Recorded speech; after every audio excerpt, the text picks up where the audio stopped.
Hello friends, चलिए शुरू करते हैं हिस्ट्री के एक और महत्वपूर्ण क्लास में।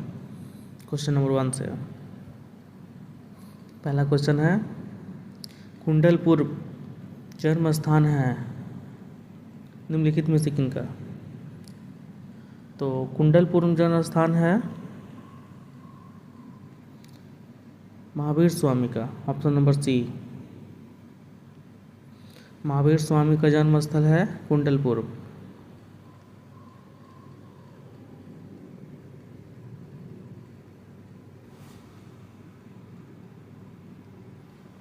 महावीर स्वामी का जन्म कुंडग्राम या कुंडलपुर में वैशाली के निकट लगभग 599 ईसा पूर्व में हुआ था।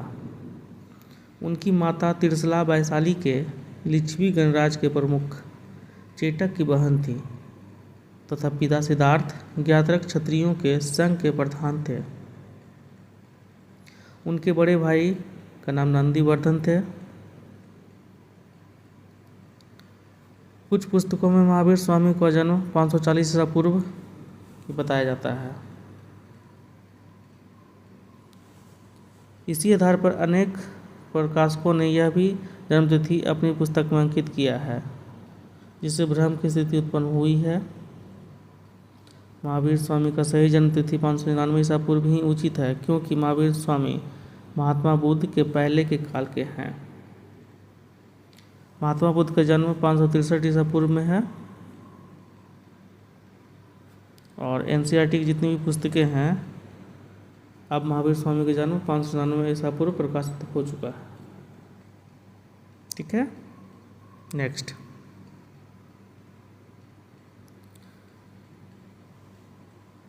अवंती की राजधानी थी। अवंती की राजधानी थी, तो अवंती की राजधानी थी ऑप्शन नंबर सी, उज्जैन। सही आंसर हो जाएंगे उज्जैन।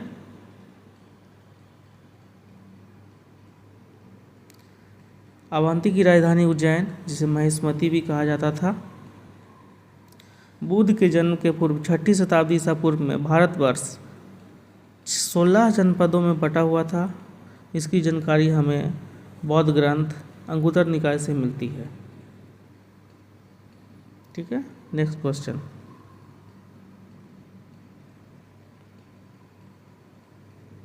भगवान बुद्ध ने अपने पहले धर्मोपदेश दिए थे। तो भगवान बुद्ध ने अपने पहले धर्मोपदेश सारनाथ, ऑप्शन नंबर सी में दिए थे। कहाँ दिए थे?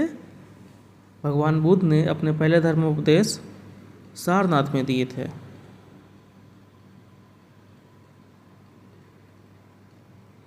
भगवान बुद्ध ने अपना पहला धर्मोपदेश सारनाथ में दिए थे। सर्वाधिक उपदेश कौशल देश की राजधानी श्रावस्ती में दिए थे।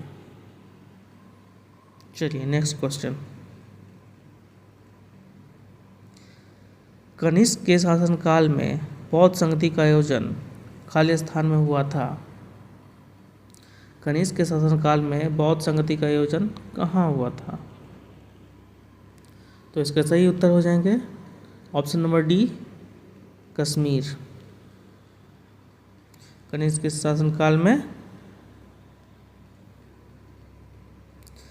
शासनकाल में बौद्ध संगति का आयोजन कश्मीर के कुंडलवन में हुआ था। प्रथम बौद्ध संगति अजातशत्रु के समय में राजगृह के सप्तकर्णी गुफा में हुई थी। द्वितीय बौद्ध संगति का आयोजन कालाशोक के समय वैशाली में हुई थी। तीसरी बौद्ध संगति का आयोजन अशोक के समय पाटलिपुत्र में हुई और चौथी बौद्ध संगति की अध्यक्षता वसुमित्र ने की थी, जो जम्मू कश्मीर में हुई थी। Next question.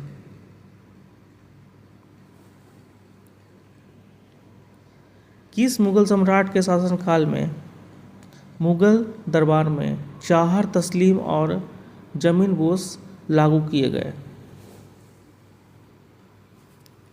तो सही आंसर हो जाएंगे ऑप्शन नंबर सी, शाहजहाँ के शासनकाल में।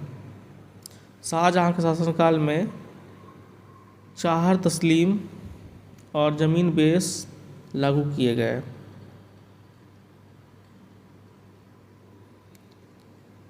शाहजहाँ के शासनकाल में मुगल दरबार में चार तस्लीम और ज़मीन बोझ लागू किए गए। शाहजहाँ ने प्रारंभ में उलेमाओं को प्रसन्न करने के लिए सीजदा तथा पायबोस को समाप्त करके उसके स्थान पर चार तस्लीम की प्रथा शुरू की। ठीक है, नेक्स्ट क्वेश्चन।